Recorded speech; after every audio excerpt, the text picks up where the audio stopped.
Hi, Amy. Happy. We just watched Before the 90 Days, Season 8, Episode 17.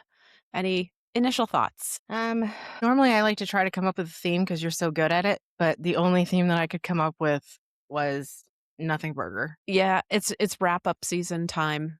Mhm. Bring all the loose ends together and see if you can tie it in a nice little bow. Yeah. Oh, there were some very icky moments during this episode. Yes. Very icky, quite Yes. controversial.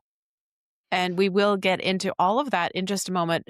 Before we do, though, a quick 1 and 2. 1, rate, review, and follow us wherever you listen to the podcast. 2, watch us on YouTube at 90 Day Fiancé. Honestly. And now we may begin Okay, with great. Elise and Joshua. Hmm. Yes. What do you want to get off your chest? Well, Chris comes in and Joshua starts talking about the evening before, and felt like Chris was just mirroring all the things that we felt about it. I mean, we should probably just be done with this. That's not an appropriate way to respond. But they were talking about her as if she wasn't there. She wasn't in the apartment. And to me, it felt like she knew they were going to have this conversation and she was behind the door and she was just waiting for that proper time for her to come on scene. Hadn't even thought of that. But yeah, likely. Yeah. And What then, what was with Josh not even knowing what to do? Like, Chris can spell it out for him very clearly. He's the only voice of reason. This is a massive red flag, her behavior. And that display would have given Chris the incentive to end the relationship. Joshua? But Josh is like, Oh, no, if Chris was in that situation, he says he would have pulled the plug at that point. But Josh is like, oh, I'm not sure what to do. I'm so conflicted. What? Really? but probably because more screen time means more money. Yeah. Or maybe it just, the sex is good and he wants more of that. Yeah, you want to think about that. But then, she comes out and she's, sorry. She doesn't even say I'm sorry right off the bat about her behavior. Mm-mm. But they're having this conversation in front of Chris. Like, he couldn't have just excused himself. She couldn't have said, hey, Joshua, can I talk to you in the bedroom? Where Chris Mhm. could have had the glass cup against the door. Like, no, they're just having this whole conversation. And then she, does this posturing where she gives that non-apology, and then she postures herself like bending over the countertop, sticking her butt out and arching her Mhm. back, and then she's like, well, I am sorry, but are we still gonna go to the zoo? I noted that as well. That was really deliberate. The sticking your butt out in her tiny little shorts and crop top. That was an obvious move. Really pathetic. And yeah, it was the only reason why she apologized was because Chris basically told her, are you going to apologize? That does not sound like an apology to me when she was speaking. And so that's, wow, that's pretty pathetic that it takes him prompting her to actually come to the conclusion that, yes, she has to apologize. And did you notice that while she was saying the words that she was really sorry and very embarrassed for her behavior, that she was in fact smiling behind that apology? So it was not real. But It was she a was also fake. pursing her lips at the same time, like, oh, I'm so sorry, but look how pretty I am. Don't you think I'm so pretty? You can't say no to me Yeah. now. Yeah. I think maybe she knew what she was doing and she was seeing what Josh's reaction would be, and that's why it made her laugh. But to me, this was not a genuine apology at all. And even if it was a genuine apology, I don't think that it deserved him accepting it and going on to pursue things, because to me, I'm with Chris. This is a deal breaker moment. And when you see your partner behave this way, there's every chance that they're going to continue to behave that way. So why even bother? And you know what bothered me the most about this particular scene was, what did the animals do to deserve both of them being present together? You're talking about the zoo now, I The animals, assume. yes. The animals at the zoo, do they really need to be subjected to more? Poor animals. I'm sure they've seen worse. Yeah, but I just, shout out to the animals Mhm. for putting up with all that they do. And I'm sorry that we as humans subject you to that and that you had to experience that. What I also loved, Joshua's response was like, yeah, whatever, we can go visit. Like, you actually wanna spend more time with this person? He's very reluctant at the beginning, but she really endears herself to him. The way she was fawning all over him and being sweeter than sugar towards him. She's all, demureness and sweetness. She's so kind. Is she? No, she's just Hmm. sober. Well, I thought it was interesting, her choice of words when she was saying to Josh at the zoo, the reason why she got triggered and behaved in this outrageous manner at the bar was because she didn't know that he was living with Nat. So, in effect, that pushes the responsibility off onto him because he didn't divulge that to her. He kept that a secret or lied about it, whichever way you want to look at it. She got triggered to the point of going not so crazy cuckoo. At what point do you just not deserve to be able to make the point that you were trying to make while screaming in the bar because you couldn't say it like an adult? Like, should you not have just let it go as opposed to bringing it up again when it became this big, well, you made it this big issue at the bar? Like, I mean, I'm probably being very pedantic about it. I just really wanted her to shut up about it. Yeah, yeah, I'm on the same page. And in her little talking head thing, she said, she was telling herself, well, Elise, or that Elise, the one that, had her outburst at the bar last night, like, that's not cool. At no point did she say, that Elise is not me. At the time, she didn't say it would never happen again. She did say it later. But, like, it just seemed as though she was saying, like, yeah, I do that kind of stuff. I mean, it wasn't cool at the moment. There are other times when, I could pull it off, but that one wasn't one of them, which Yeah. clearly means that, her apology was definitely a non-apology and she really doesn't care about how she responded. Well, I think we're all on the same page here. Not genuine, very fake behavior. And then when she tries to win him back, she does, I'm sure, what she's done time and time again, which is to spend money to give lavish gifts and expose her cleavage even more than before Mhm. in order to gain his trust. So she rents this beautiful house, and then she attempts to cook for him, which seems to be the first time in her life that she's attempted to cook Oh, anything. wait, hang on. Before we get to that, they Mm, did have that little mini conversation at the zoo, and she was trying to explain herself, trying to explain her point, and he says, you have the answers, you just don't want to accept them. I was like, okay, this guy does have two brain cells to put together. That's good. And then she goes on about how, oh, maybe I am projecting my past relationships onto him and blah, blah, blah, yeah. blah, blah. Anyway, back to that. No, yeah, 100%. It's the money, flashing her money around, and the sex. And Yep. her in the kitchen was one of the most pathetic things I've ever seen in my entire life. My dear Lord, woman, do you not know what scissors are? Yeah. May I remind you, she's 32 years old and she does not know how to cook basic, basic food like boiling a bit of pasta. And she didn't know how to make a Mm, pre-made salad. She didn't even know how to no. open the salad dressing. Yeah. And Get some then skills, girl. some basic ones, but no, I mean, thank God she didn't have to use a knife because that probably would have um, equated to a hospital visit. God forbid.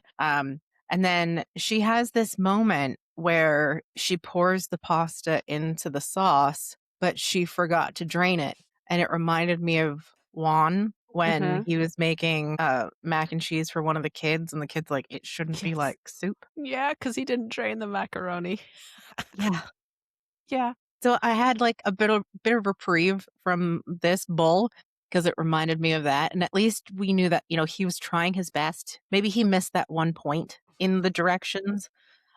I saw the cat put her battery down the stairs. Um, I think that was like an honest mistake, whereas I think that she is just not smart. She's genuinely clueless when it comes to cooking, which is astonishing for somebody who's in their 30s that she's not had to the need to cook for herself. She's so privileged that she's able to buy all of her food prepared or somebody else buys it for her or makes it for her. It's astonishing. And then when she's throwing the pasta at the cupboards because she read somewhere or heard somehow that you can tell if it's done by throwing it at the wall, I was like, okay, I get it. But this is an Airbnb. This is somebody's house. Yes. And if it was your own place, go for it. Throw food at the walls. But this is really disrespectful. Like that I was horrified at how she was treating this place that she had rented out. Did you find that as well? Yes, I found that very, very aggravating. Like, I know it's just pasta, but we don't know what these cupboards are made of. What if she Mhm. somehow chipped the paint or dented it? I mean, I'm not saying that, she has an arm like uh, a major league baseball player, but things happen. And why would you put yourself in a position where you could potentially damage something by your own recklessness? Just seemed very disrespectful and very entitled behavior to act Mhm. like that in a property that is not your own. And not Anyway, just one piece; it was two no, pieces. yeah, there were a few. Can we Anyway. skip to the part where they're talking about Josh's son and how she wants to meet him, or do you have anything else in between those 2 scenes that you wanna talk about? Mm, mm-mm, No? Okay. nope. So, my reaction to her asking to meet the son was, first of all, holy crap, because if he considers that it's a reasonable thing to be introducing his son to this very unstable person who has just demonstrated herself to be borderline batshit crazy, then he himself is out of his wits. But there's no need to subject this child, whose age is what? Do we even know? To somebody who is, in effect, a complete stranger and who may be unstable. I would like to say that the kid is somewhere between 8 and 12, though I'm not positive on that. Mhm. I'm not sure if that's a memory or if I'm pulling that number out of my butt. But as a parent, how many times have we talked about this on the show? They either introduce their kids way too early or way too late. And he has known her in person for what? 2 weeks, a week and a half, 2 weeks? And they've only known each other for a collective of 6 months online. She's shown you who she is. That would be an awful, awful decision. Yep. Yes. We also don't know that much about his situation and why his kid is now living so far away that it takes an hour and a half on a plane to get there, which seems kind of drastic. Now, I understand that there are a lot of situations where I think his former partner, wife, whatever she was, is now remarried and they probably have more kids together or else it's a blended family. So that's why she basically has sole custody and they live so far away.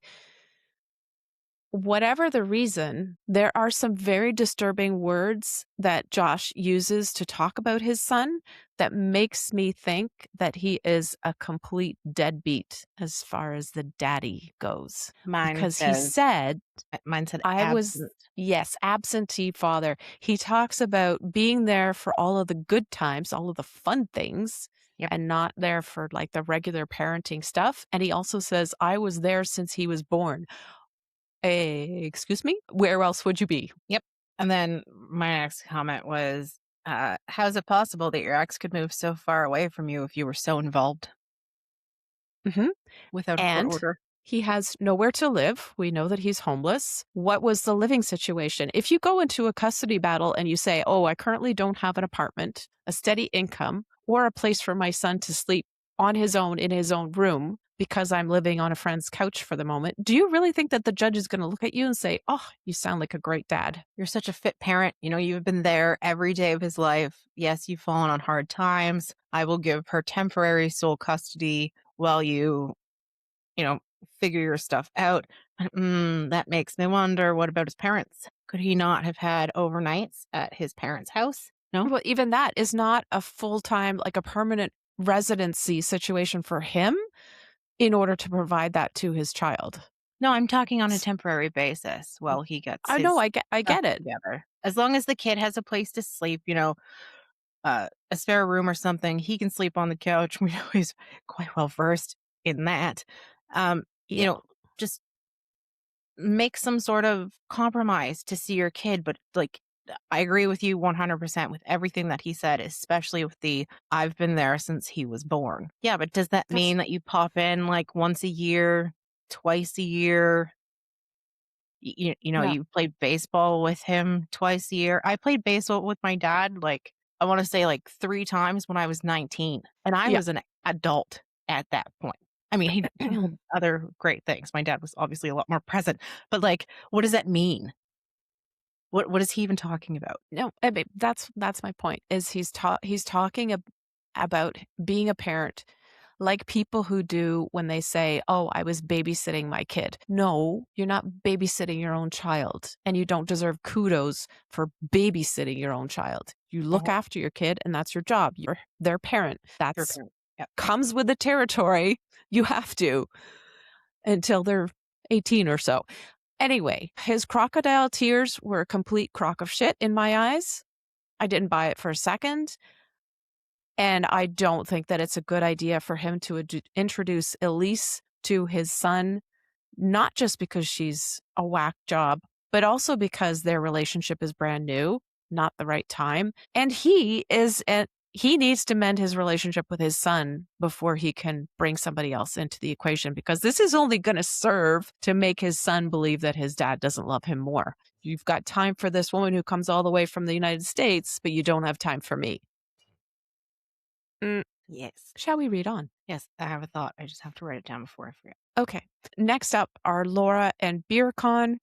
We start off with Birkan sitting by himself, being pensive, sitting by the water. Without his He philosophy has, book this time. yeah, he's the troubled philosopher, searching his soul for answers on life and all of its mysteries, looking so thoughtful, staring into the distance. Yep. Really, I hate this situation so much because now he can claim that he has the moral high ground because he's found out that Laura has lied to him. So this even justifies his bad behavior even more, as if it wasn't enough how he was behaving before. Now he's going to be even more insufferable and pompous towards her. Thank you for finding the words that I could not find while I was watching this. It justifies his behavior. She's lied. He's lied.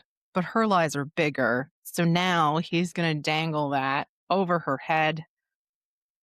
I, on one hand, I do agree that, Laura's been playing this game where I think she led us all on to, or maybe it was the edit, that, Michael had pursued her and she had shut it down. She's had so many opportunities to tell Birkan about, what had happened over a year ago before they even met. Whatever. It could have been an absolute non issue. I mean, I think we know enough about him now that that really would have added fuel to the fire of, no, you absolutely can't be friends with him because, now he's in love with you and you wanted him before. And, maybe he only wants you because you're with me. And, let me, put another feather in my cap for that. And then he would be even more pompous. Anyway, and then she goes on the defensive. Hmm. Laura, grow up. And Oh, even God. he says, "You're the one that chose to date someone much younger than you." And yet she's also playing stupid childish games. He didn't say that last part, obviously. No. uh, His attitude towards her is Despicable. reprehensible. He wastes no time whatsoever in telling Laura that she's a bad person, Hmm. judgmental much. He makes it into an absolutely huge deal. Yes, it was one kiss. It was a drunken kiss. That kind of makes it a little bit better. And yes, she did hide it from him. Probably mostly because she was embarrassed about it. It is being rejected by the person that you're trying to kiss. Doesn't feel great. But the way that he uses it to his advantage immediately, Hmm. having to rethink his entire relationship with Laura because of this new revelation, having to reposition their relationship because it turns out that she's not the good person that he believed that she was from the start.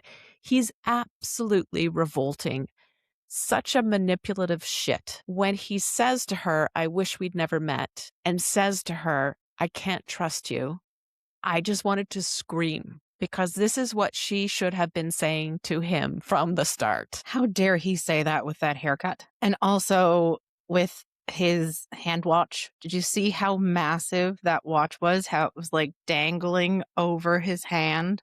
Or if that Mhm. watch was worth anything, you would take the links out to ensure that it doesn't slip off. And I wouldn't put it past him because we've been talking about all of his, not so legal adventures and the things that he could be up to.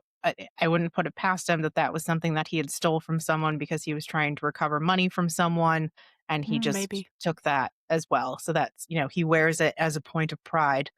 I stole this from a guy, or, he gave it to me to pay off some debt that he owed me, whatever baloney he's gonna spin. But I couldn't take my eyes off of it because it was just so dangly. I can't imagine how much, like, just having that weight on my hand and how irritating that Mhm. would be, and how he's wearing it as a point of pride. And again, that hair. You Well, brought it up Laura one time, and now I can't unsee it. it I know, I know. Laura finally seems to reach her limit, which is unbelievably satisfying that she finally gets there. She walks away from him, and my initial reaction was clapping. Yay, Laura, initially. And then my second thought was, "Oh my god, please let this stick," 'cause I had a sinking feeling that she was gonna waver and possibly go back to him afterwards. Well, I mean, you're not wrong, but she goes back to Mm. Michael and she starts attacking him. How dare you Yeah. tell him these things? You're trying to sabotage us. And he's like, I had absolutely no idea. I mean, I'm not completely on Michael's side anymore, but I think he knew what he was doing when he told Birkan that, she was the one that put the moves on him based on, how Birkan had presented it. Like, it was quite obvious that, Laura had said that it was him. And I thought that said a lot, that Michael was like, "Oh god, no. No, not in those words." But no, I Yeah. I rejected her. Yeah.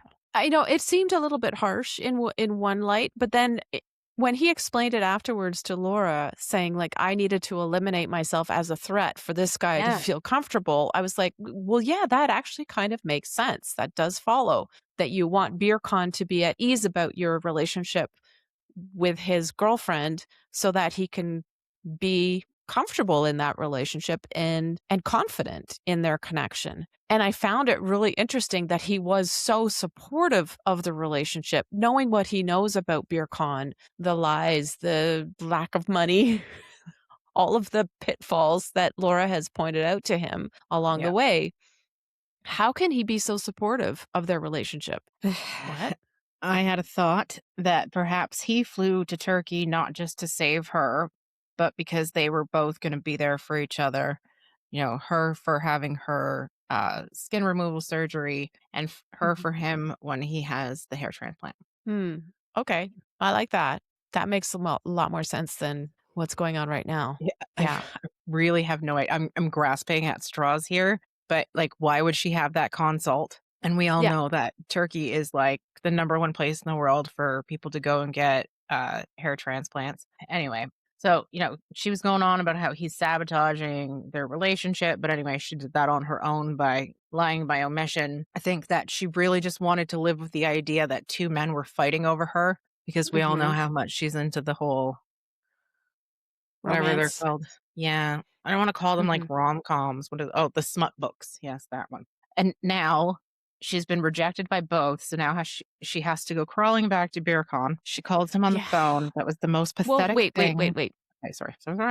'Cause first of all, when Michael encourages her to settle things with BeerCon and actually go to him and apologize, I was aghast. Like, "Are you really saying these words, Michael? What?" Uh, he It's because he doesn't want her so much that he wants someone else to take her on, so he doesn't have to put up with her continuously pursuing him. Okay, there's that. But when Or he justifies that BeerCon's anger towards Laura is a sign of how much he loves her, oh, yeah. and that apathy was the opposite of love. And so if he was apathetic towards her, then that meant that things were over. But because he's angry towards her, that means that everything's still good and she should go and apologize to him. I wanted to scream, no, no. If a person is angry at you, yes, they're having an emotional reaction that is very strong, and that emotion could be akin to an amount of love that you have for somebody, but it doesn't equate to love. It doesn't mean they love you. It just means that they're really angry. And I don't believe that Birkan loves Laura at all. Not I believe he's using her. Yeah, not in the slightest. I think his anger comes from, well, no, we'll see this reflected on a couple later on. You know what I mean? Um, that anger comes from the fact that, her lying is making him possibly feel like or face the possibility that he's not going to be able to get that green card. Yeah. So it has nothing to do with love. It has to do with frustration. Yes. Hmm. Yeah. So this advice that he gave her, I did not enjoy.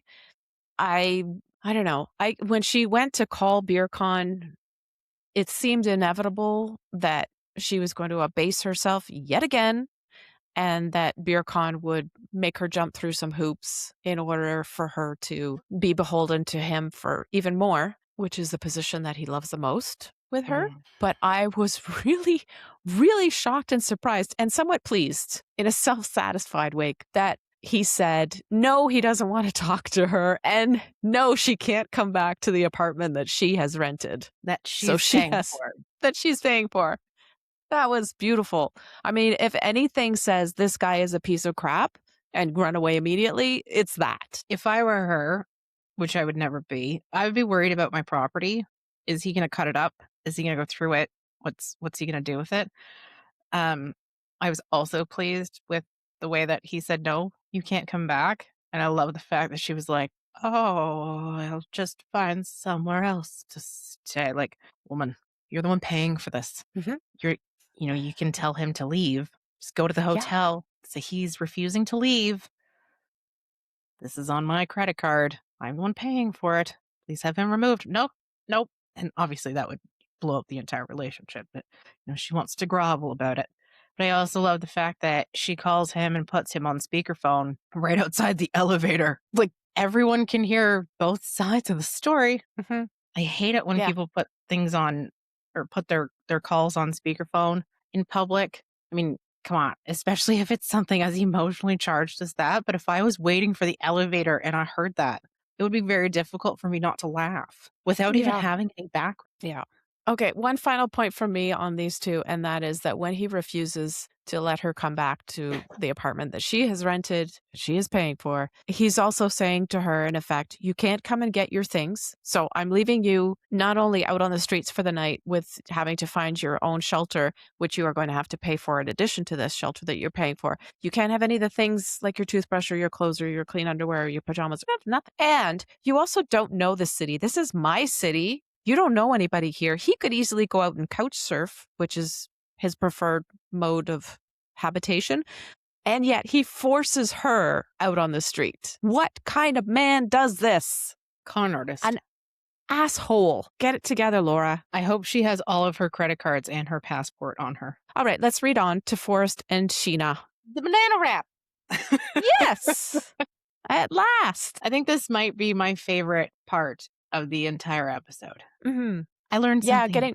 getting wrapped in banana leaves, that was just fantastic. I loved it, but I thought it was quite interesting that they left their clothes on. Couldn't you at least strip down to your bathing suit to, if it's good for the skin, what's it doing sitting on top of your t-shirt and shorts or full dress? I thought it sounded absolutely fantastic being enveloped in these banana leaves that could have been possibly, coated in some sort of oils, sitting in the sun with the waves laughing just below your feet. And then he's complaining that, it's starting to slightly rain. So I just wanted to look it up because I found this very interesting. Mhm. So apparently, sun exposure, mild sun exposure, stimulates the leaves to release the beneficial properties. So that's why they're in the sunlight. And Okay. it's supposed to be cleansing, detoxifying. It has anti-inflammatory. Properties? Thank you. It's supposed to moisturize and provide some sort of relaxation. And the leaves themselves have like a temperature regulation thing to it. So you shouldn't be getting too hot or too cold. So it should be a very lovely temperature. Hmm. However, they're wearing their clothing. So the banana leaves aren't touching the skin that's supposed to be doing all Mhm. these things too. And now you have the added insulation of your clothing. Yes. So it Okay. completely negated the majority of the benefits that they could have received. Anyway, I thought it was lovely that they got tied up like tamales. And I love that Forrest was very uncomfortable, feeling that he was completely tied down to the bed, also with the banana wrap. I liked it. Yeah. I liked the conversation that they were having while they were wrapped up like tamales. You so Mhm. succinctly put it. Sheena says absolutely the right thing. She says, "Time for you to grow up, Forrest, and make your own decisions." Get off the This, seat. Yes. this. Okay, shall we move back to the city? Because I didn't Yes. have anything else to say about them in their wrappings. Okay, Well, they yeah. go back to Molly and Dev. So now it cue the toxic drama. I wrote in my notes, can we please skip this? No, we can't. There was Uh, one little thing that I wanted to observe before they go into the restaurant. You can talk about the conversation once they get in. When Molly and Dev walked into the restaurant together, they were holding hands. Molly had her hand in the dominant position on top of Dev's hand. You know how when you're walking, like when I walk with my husband, his hand is on top because he's the leader. I know that's sexist, whatever, but I like it. I like for the male person to lead. I don't want to feel like I'm leading him around. And Molly was leading Dev. So for anybody out there who says Dev is the peacemaker, he says all the right things, he can calm Molly down, I beg to differ. He is Molly's puppet. He's he's just checked out. Molly does the driving. that took me a minute to figure out what you were talking about. I'm playing around with my hands trying to figure out what you mean by him, like, leading, but yeah, I always There's always one default to, hand that's like, on top of the other. yeah. And that's the person who's leading because their hand is on top, so they pull and you follow. I hadn't I hadn't noticed that, but yeah, you're right. No, it Anyway, feels let's go on. uncomfortable to do it the other way. Maybe I don't know if Mhm, it's a personal thing, but anyway. So I thought that the dance with the bamboo sticks was a lot of fun. I'm glad that Molly enjoyed friggin' something. yeah, I thought she enjoyed it for all the wrong reasons, but whatever. Hey, I just really wanted her to shut up. I thought it was really gross that she thought it was any of her business whether or not they had sex. And the mhm, fact that she said, I'm glad that you guys are de-virginized made me mhm, feel incredibly uncomfortable. mhm. Yeah, she doesn't pick up on the fact that this whole thing, conversation-wise, is extremely embarrassing for Sheena. Sheena had her head down throughout the entire discussion of sex, and I'm glad that Forrest sort of kept it Um, private-ish, but, yeah, with that conversation was, terrible. I did not want to hear any of it. Yeah. I think that he knows his mom well enough to know that if he didn't admit it, she would continue to push. "Oh, you're lying to Mhm. me. I know that you did. I know that you did." So it was, like, almost in his best interest just to say, "Yeah," and then move Yeah, on, as opposed yeah. to sit there and continue to be pestered. I really felt bad for Sheena in this situation because that's so embarrassing. She's what, 40 and he's Mhm. mid-30s? First of all, it's none of your parents' 32 bu and 32? 40. Mhm. So, Mhm. it's none of your parents' business when you've lost your virginity. I never told my parents when I lost mine. I have no intention to this day, like, I'm pretty sure my mom would vomit if I brought it up. Oy. Yeah, So, it's like, it's disgusting. I don't understand what and then when that in the cutscene where Molly was by herself and talking to the camera and she was going on about the nookie nookie bang bang something or other. I was uh, like, God, this is your son's private sex life. I mean, okay, if you're going to talk to him about that, you have that kind of open, weird relationship. Okay, whatever. But you're telling everybody who's watching this show about it as well. It's not just the two of you anymore. and again, that says more about you than it says about him. Okay. So, next topic is Molly announcing quite gleefully that they're leaving the next day. So, what are Sheena and Forrest's plans for when they are separated? And then Forrest drops the bomb Dun, dun, dun. that he says, I'm staying in the Philippines. He wants to move there right away. And Molly's reaction, quite predictably, is to immediately attack Sheena. Yeah, I admit that I skipped this part because I just didn't want to hear anything that came out of her mouth. I spent my time researching whether or not he possibly could do that, Hmm. and apparently he can. You can extend your visitor visa.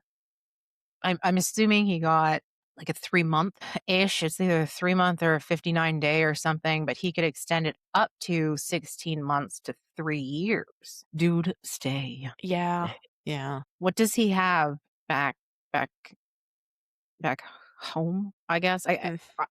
I hesitate to say that because I feel like Sheena is his home. It seems as though he's so much more himself when he's with Sheena and they're alone. As much as I don't believe, all the things that are going on in their relationship, I do believe that they do have true love for each other, that this is not BS, that they actually really do love each other and they deserve to be together. They deserve to be happy. Yeah. Well, unfortunately, Molly doesn't think that they deserve to be happy. So she goes on the rampage. Whatever. She says whatever she says.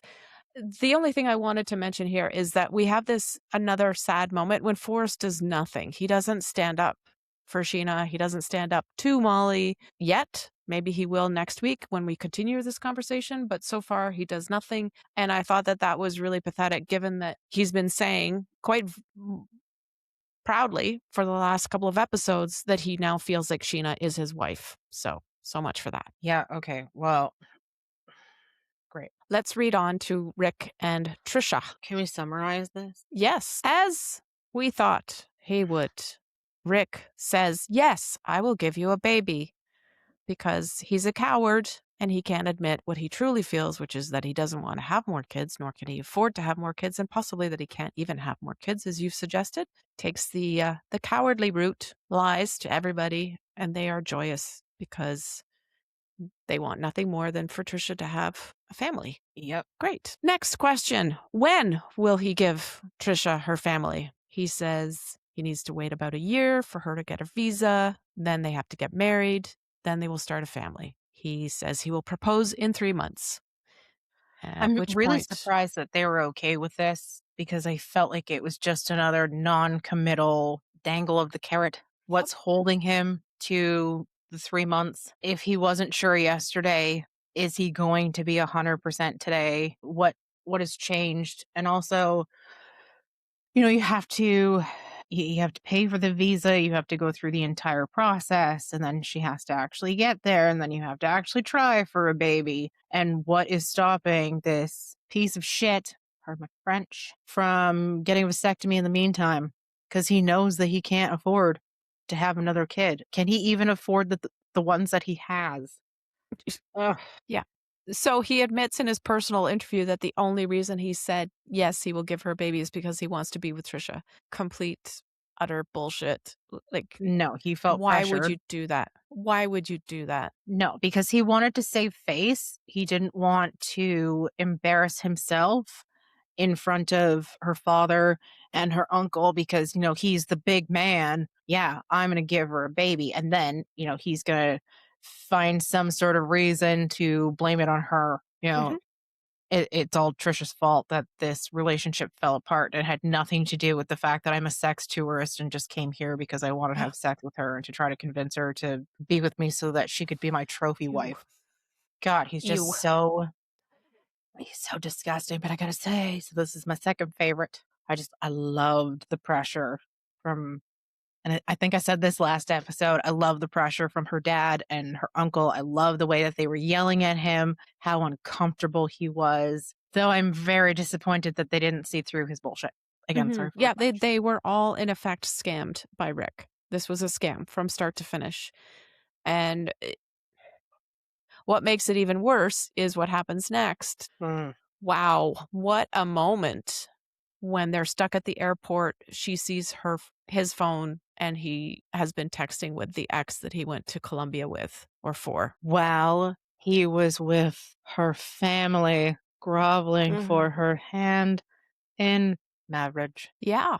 Yeah, really, really classy guy. So they were discussing all of these wonderful times that the two of them shared, Rick and his ex. Meanwhile, he's already told Trisha that he has no contact with her anymore. Complete Yep. scuzzbutt. So now that he's shown his true self to Trisha not once but twice, is she finally gonna see the message and hear it and walk away? Again, we've been having this conversation since she found out about his cheating when he took her to that isolated Yeah, Island. place. Yeah. And how we hoped that that was going to be enough. I really hope that this is it. Though I think he's more pissed off at the fact that the flight was delayed, so that gave her time to see that. So he's Yeah. more like he's going to he's gonna blame the airline. If it wasn't for the airline being late, she never would have found out. That'd be convenient. Okay, we still have 2 more to go. Let's Um, let's ugh, plow through let's this. burn them through. Yeah, Lisa and Daniel next. Oh, will they ever stop talking about their intimate life and the details of which we do not want to be privy to? No, please. I don't know if you know this, but he only has a penis. He has a mouth, but he doesn't know how to use it, and he doesn't want to do things to her that other women have done to her, and he doesn't know how. You know what, Michael? Who is Michael? Daniel, props on you. I wouldn't be anywhere near that either, given the fact that she probably hasn't changed her wig in 3 days. Who knows when the last time it was that she's had a shower, whatever. This whole thing, like, even when he was talking about, I don't want you to leave. I wish you could or we could get married now. And then, it's all about the green card, green card, green card, green card. Okay. Yeah, Right. the way that he so quickly shifted to talking about we have to move as fast as we can to get this visa. You have to start working on it as soon as you get back to the States. Uh, was very telling. And she was like, I'm not going to be able to send you as much money, if any. I'm not going to be able to spend anyone's money anyway. And I was like, bish, whose money are you spending anyway? Because it's not yours. It's very likely Jane's. And Mhm. if you gave any rat's butt, then why wouldn't he be supportive? No, you save all that money.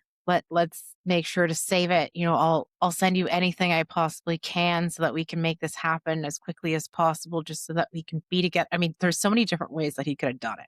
But his cash cow is leaving, and now he's, trying to accept the fact that he's gonna go be with her, but Mm, he's going to accept the fact that he's going to be with her, and he puts on a really nice show at the airport. I feel like he'd stuck his fingers in his eyes to make himself cry.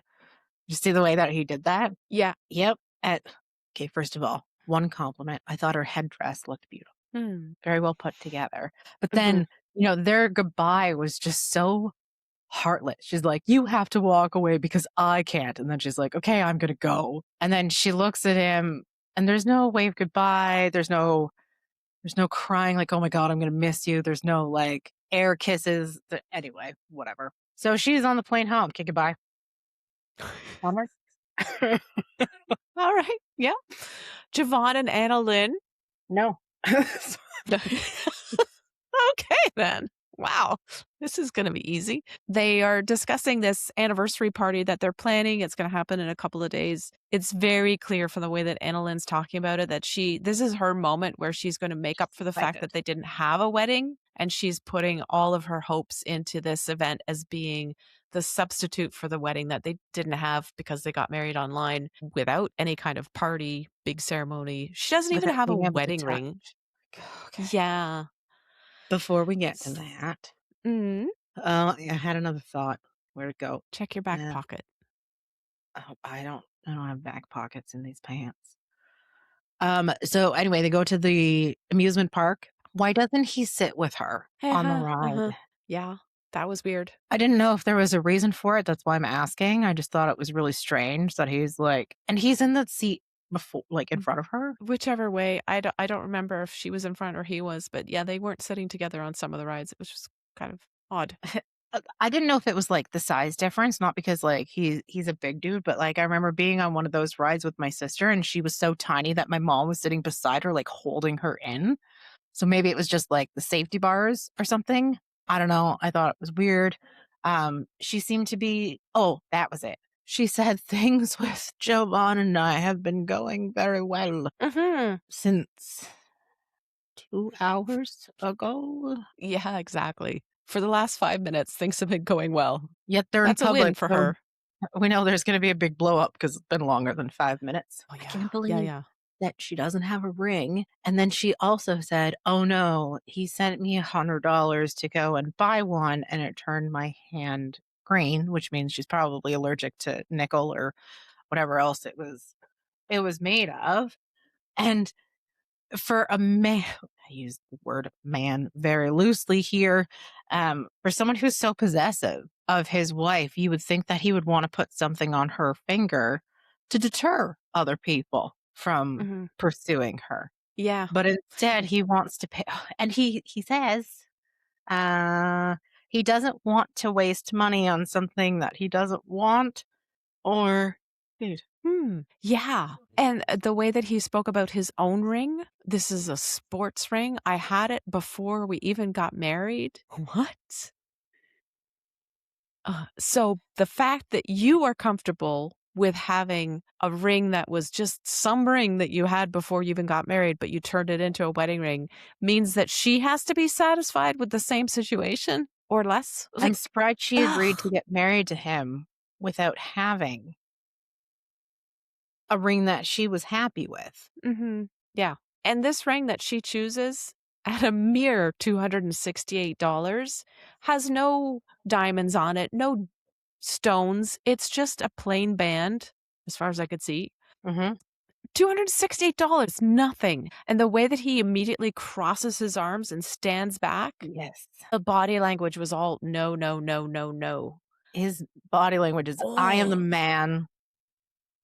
You are my subservient. I'm gonna have to move things around in my bank account to make this work for you." yeah. Dude, dude, this is not even half a month's worth of rent for what he pays for her. Is she not worth so much more than that? And it's not even about the monetary amount. It's about, making her feel special and Mhm. loved, and Yep. the fact that they didn't talk about a budget and she found something that was very cheap. She didn't ask for an engagement ring on top of the wedding band. She was happy Yep. with a $268 gold band because she is proud to be with you.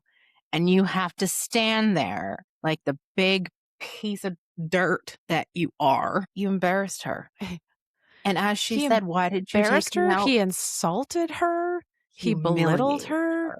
Yeah. He yes, humiliated her. Demeaned her. It was so awful for her to go through that, and his attitude was really, really uncomfortable to watch. Yeah. Oh, I mean, he's making somewhere around $1,500 per episode that he's on this show, and he can't just take a little bit of that and put it into purchasing a wedding band that is supposed to be something that lasts a lifetime for his wife. Well, I think, they're not supposed to talk about the money that they make from the show, and they're not supposed to, Sure. put that into consideration. Anyway, I think But we he's all still in it. know that they're earning money Yeah. while being on the show. Yeah. So Yeah. it's just stupid that he's pretending, "Oh, I have to move some money around in my bank account."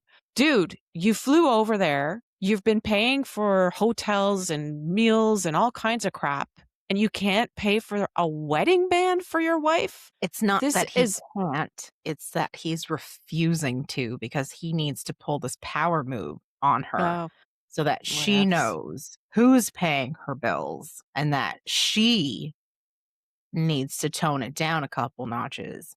I'm gonna say it. She needs to calm down. Ugh. His implication, not mine, because we know how much we hate that, because she's getting too excited about it. Mhm. And I bet you any money it's gonna be kind of like the Madeleine and Luke thing where she wants something and he's just going to say no. But in this situation, it's because what she wants is reasonable and he just wants to have that power over her. I'd really like to have, this special dish. It's an extra Mhm. $6. Not even per person, just for the whole party. No, no. Damn. He's going to nickel and dime everything because he needs to feel like the man. And Mhm. this is coming from a dude, whatever you want to call him, asshat. This is coming from a person who has been with her for what, 6 or 7 years now. They've been married for 3, and this is the first time that he's gone over to see her. Like, Annalyn, I know. can you not see what's going on here? He does not give a shit about you. Though at the same time, I mean, if a man wants to pay $600 a month to pay for my quote unquote lavish apartment, I might take it. But at the same time, I wouldn't wanna have to put up with him in person. Yep. Yeah. So, Ooh, I don't know who's playing who at this point. I honestly think that she's in love with the person that he was, and she was excited to be with the person that he was, and now he's completely and utterly ruined it, but she's still trying to hang her hat on that. I feel very sorry for her. I do not feel any sympathy or empathy towards him. I have He I feel nothing no, but irritation and anger towards him and his face. flee. Well, shall we wrap things up on that lovely note? Probably should, yeah. Yes. And before we go, if you're enjoying the 90 Day Fiancé Honestly podcast, please subscribe to or give our show a follow. If you have an additional moment, please rate us and help other 90 Day fans to find our show. Thanks for listening. Thanks, everyone. See you next week.